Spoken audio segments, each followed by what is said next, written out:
Assalamualaikum warahmatullahi wabarakatuh. Eee, Kami dari kelompok 2 mmm, dengan, tugas mikrobiologi tentang, upaya pencegahan pertumbuhan mikroorganisme di seluruh lingkungan rumah sakit.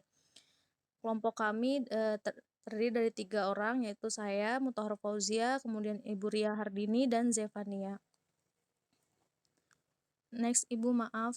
Untuk pengertian dari, penyakit, yang terdapat di rumah sakit ini biasanya ada, penyakit infeksi nosokomial yang seringkali, menyeb seringkali menularkan kepada, pasien maupun, pengunjung atau, yang orang-orang yang berada di lingkungan rumah sakit. Kemudian, pengertian, yang lebih luasnya yaitu kejadian infeksi yang tidak hanya berasal dari rumah sakit, tapi, infeksi nosokomial ini terdapat juga di fasilitas pelayanan kesehatan lainnya. Kemudian, infeksi ini berasal dari, mikroorganisme yang bersifat patogen dengan, disertai gejala atau tidak disertai gejala klinik. Dan tidak terbatas infeksi kepada pasien, namun dapat juga kepada petugas kesehatan dan pengunjung yang tertular pada saat berada di dalam lingkungan fasilitas kesehatan. Next, Ibu.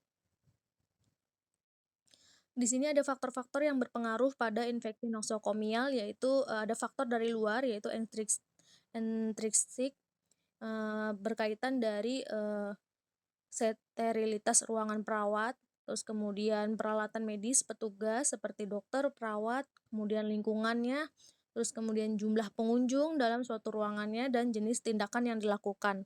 Kemudian ada faktor dari dalam yaitu intrinsik, yaitu, berkaitan dengan usia pasiennya, terus kemudian jenis kelaminnya, status gizi, dan status imunologisnya. Next, Ibu. Untuk, faktor-faktor yang di atas juga, di sini juga ada faktor lain yang berperan, sebagai, peluang timbulnya infeksi nosokomial, yaitu faktor keperawatan seperti lamanya hari perawatan pasien di rumah sakit, kemudian menurunnya standar keperawatan, dan, padatnya penderita di dalam satu ruangan. Kemudian ada faktor mikroba patogen juga seperti, tingkat kemampuan invasi serta kemampuan, merusak jaringan, lamanya pemaparan antara sumber penular dan, si penderita. Next, Ibu. Di sini transmisi penyebaran mikroorganisme, ada 5 cara terjadi, transmisi mikroorganismenya, yaitu pertama ada kontak transmission, yaitu, eee, paling sering pada infeksi nosokomial itu dibagi menjadi direct kontak dan indirect kontak. Baik indirect kontak sendiri yaitu kontak langsung.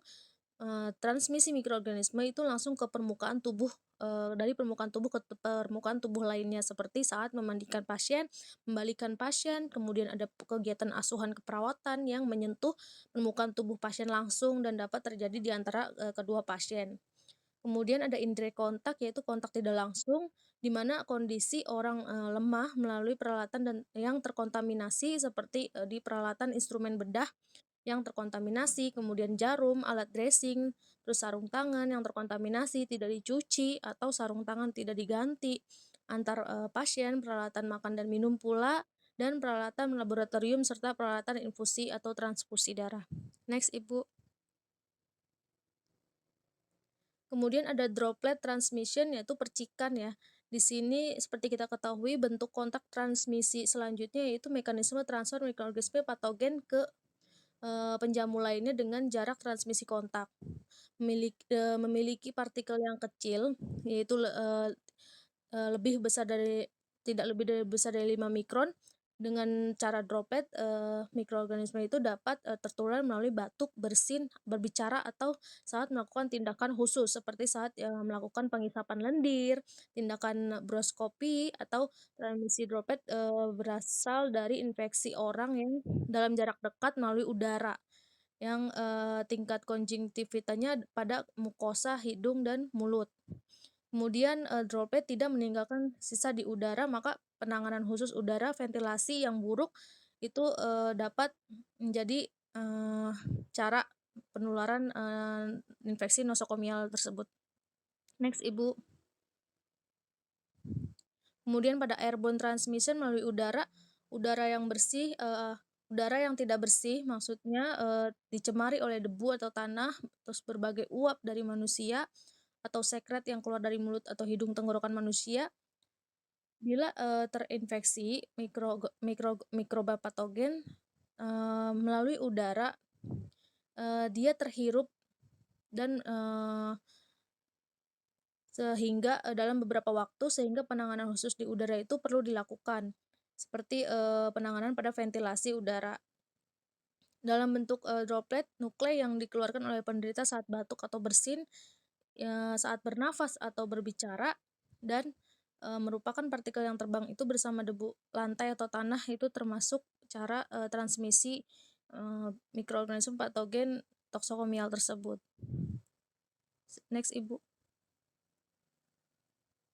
Jadi penularan melalui udara ini tuh umumnya terjadi di dalam ruangan yang tertutup ya, seperti di dalam gedung atau, kamar perawatan atau laboratorium klinik yang, tata udaranya belum, disesuaikan dengan, SOP yang dibuat agar, kebersihan dari patogen nosokomial ini dapat dicegah. Kemudian ada common facial transmission yaitu melalui makanan, minuman, alat kesehatan, dan peralatan lainnya yang terkontaminasi dengan mikroorganisme tersebut. Kemudian ada vector-borne transmission yaitu, melalui, vektor ya seperti binatang nyamuk, lalat, tikus, serangga, atau lainnya. Next, Ibu.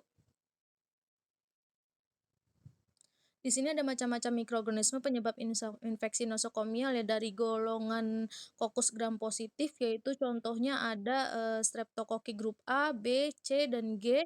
Kemudian ada anaerob bacilli dari contoh mikroorganismenya itu Clostridium tetani golongan bukan spora gram negatif. Kemudian ada golongan aerobik bacilli gram negatif seperti Salmonella, Shigella, E. coli, dan lain-lainnya. Kemudian ada bakteri lain seperti, Listeria, Mycobacterium tuberculosis, dan lainnya. Kemudian ada dari golongan virus, jamur, dan parasit. Next, Ibu. Kemudian pencegahan dan pengendalian infeksi, di sini pengendalian infeksi nosokomial itu meliputi ada perencanaan, kemudian pelaksanaan, dan pengawasan serta pembinaan dalam upaya menurunkan angka kejadian infeksi di rumah sakit. Kemudian, salah satu pengendalian infeksi nosokomial adalah dengan cuci tangan dan penggunaan alat pelindung. Intervensi lainnya seperti pemasangan dan perawatan yang tepat, pada peralatan invasif, penggunaan alat steril dan aseptik pada waktu pergantian balutan, perawatan kebersihan kulit, dekontaminasi atau steril, serta surveillance yang berkelanjutan terhadap infeksi nosokomial tersebut.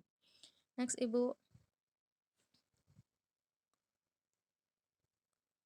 Kemudian di sini ada tindakan pencegahan infeksinya yang lain berupa aseptik, yaitu tindakan, dalam pelayanan kesehatan yang menggambarkan usaha yang dilakukan untuk mencegah masuknya mikroorganisme ke dalam tubuh, yang kemungkinan besar akan mengakibatkan infeksi. Tujuannya itu untuk mengurangi bahkan menghilangkan jumlah mikroorganisme baik pada permukaan benda hidup maupun pada benda mati, dan agar alat-alat kesehatan dapat dengan aman digunakan. Kemudian ada antiseptik yaitu upaya dengan cara membunuh atau menghambat pertumbuhan dari mikroorganisme tersebut pada kulit, dan jaringan tubuh lainnya. Antiseptik merupakan, bahan kimia untuk tujuan antisepsis. Antiseptik, untuk cuci tangan seperti sabun antiseptik dan cairan antiseptik untuk tangan yang digosokkan ke seluruh permukaan tangan.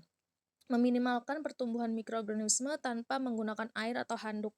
Kegiatan ini dilakukan pada kondisi tertentu ketika air, tidak memungkinkan untuk dilakukan, secara, banyak pemakaian, misal contoh seperti itu.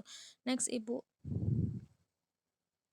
Kemudian di sini antiseptik secara umum itu desinfektan yang non toksik ya, karena digunakan untuk kulit dan mukosa atau jaringan hidup lainnya di mana antiseptik tersebut harus memenuhi syarat seperti memiliki spektrum yang luas ya, artinya yaitu efektif dalam membunuh si bakteri, virus, jamur, dan sebagainya.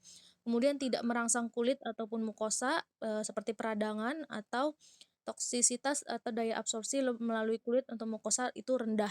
Kemudian efek terjadinya itu cepat dan, bertahan lama. Terakhir efektivitasnya tidak terpengaruh oleh adanya, darah atau pus. Next, Ibu.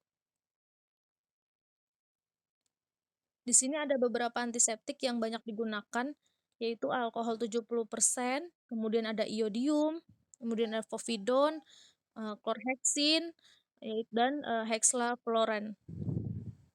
Next, Ibu. Kemudian ada antisepsis yaitu, upaya, membuat kondisi bebas mikroba pada jaringan hidup yang menggunakan bahan kimia ya, yang membuat keadaan bebas mikroba patogen pada jaringan hidup dengan cara didesinfeksi.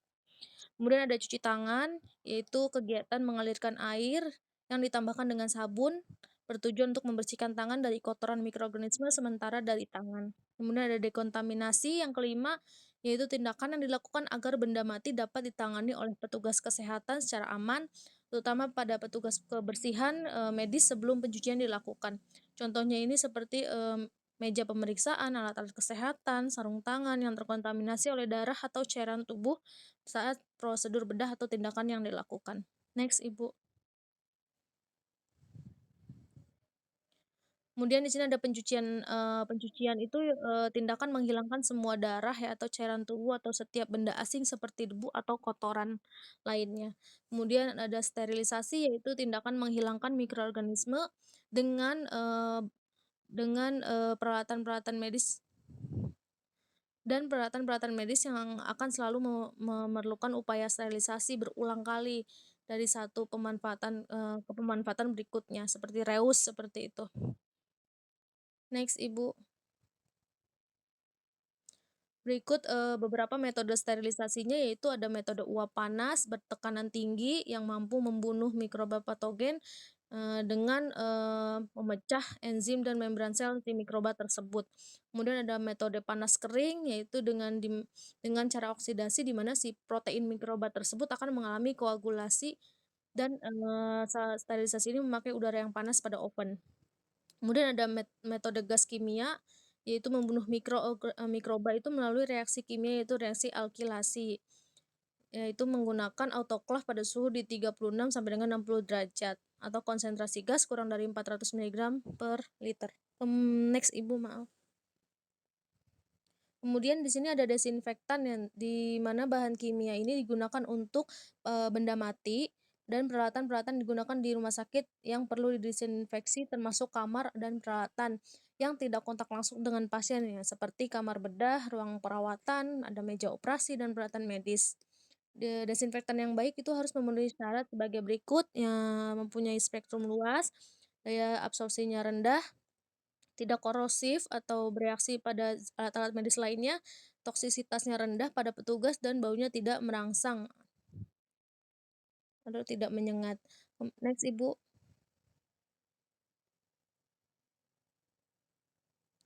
Sebelum, proses desinfeksi dilakukan, peralatan medis itu harus, diproses terlebih dahulu melalui 2 fase, yaitu fase dekontaminasi untuk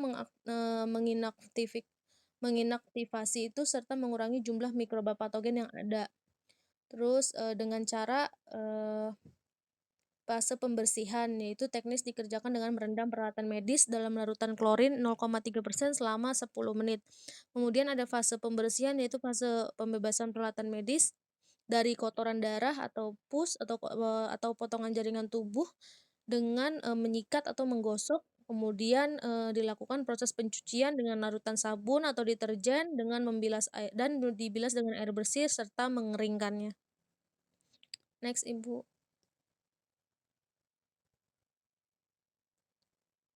Setelah melalui kedua fase ini akan diikuti dengan fase disinfeksi, yaitu harapan, disinfektan ini, cukup efektif untuk membunuh mikroba patogen yang ada. Terus, desinfektan sangat berpengaruh juga pada unsur protein mikroba patogen. Beberapa, di bawah ini desinfektan yang banyak digunakan, yaitu ada alkohol dengan konsentrasi 60 sampai 90%. Terus kemudian ada, klorin, dia, dipakai dengan konsentrasi 0,5% dengan waktu pemaparan lebih dari 20 menit. Next, Ibu. Kemudian ada formaldehid dengan konsentrasi efektifnya yaitu 8%, dan glutaraldehyde, tidak bersifat korosif, yang digunakan biasanya adalah glutaraldehyde 2%. Kemudian, ada fenol yang digunakan untuk, pembersihan lantai, dinding, serta permukaan meja dan sebagainya.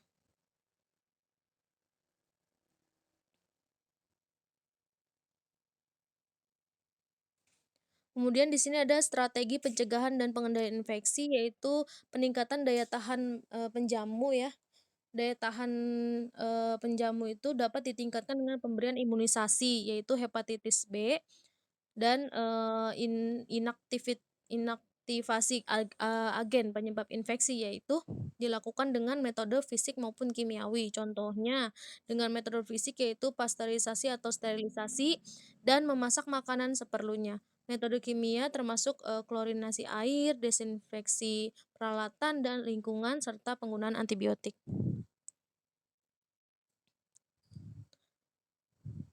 Kemudian memutus rantai penularan, dengan cara, mencegah penularan penyakit infeksi, tetapi hasilnya sangat bergantung kepada ketaatan, dari petugas tersebut dalam melaksanakan prosedur yang telah ditetapkan.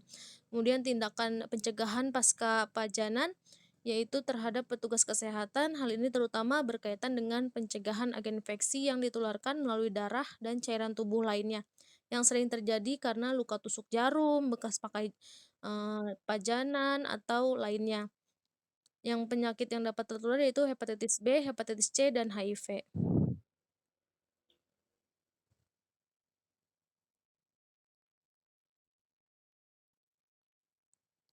Untuk ruang lingkup PPI di sini, ruang lingkupnya dilaksanakan oleh Komite Pencegahan dari Pengendalian Infeksi Rumah Sakit yang meliputi kewaspadaan isolasi, yaitu kewaspadaan standar. Di sini ada cuci tangan, penggunaan alat pelindung diri, pengendalian lingkungan rumah sakit, penanganan limbah rumah sakit, dan benda-benda tajam, kemudian penanganan linen dan laundry.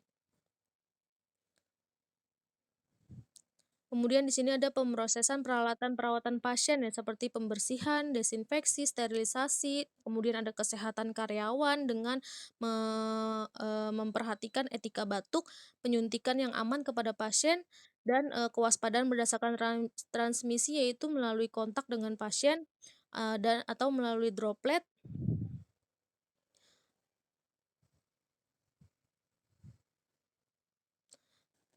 atau melalui udara, yaitu, melalui common fasil, makanan atau air atau obat, melalui vektor lalat, nyamuk dan tikus.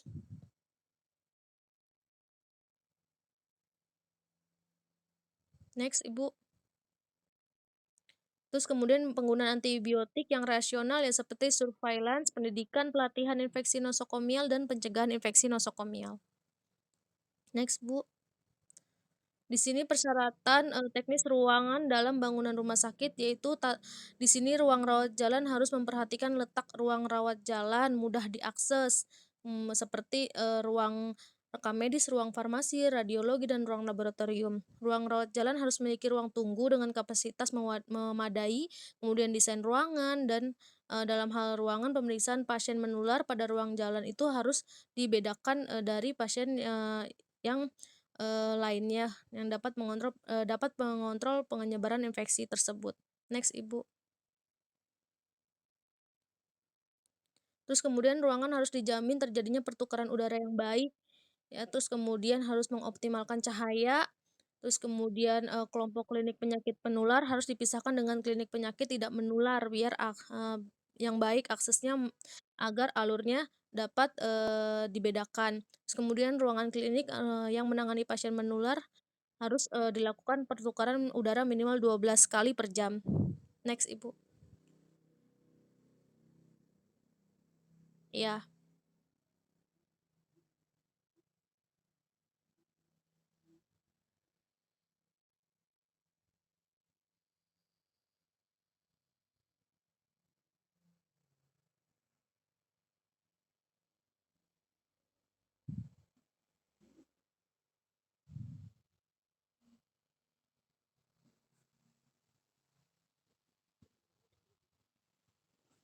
gitu.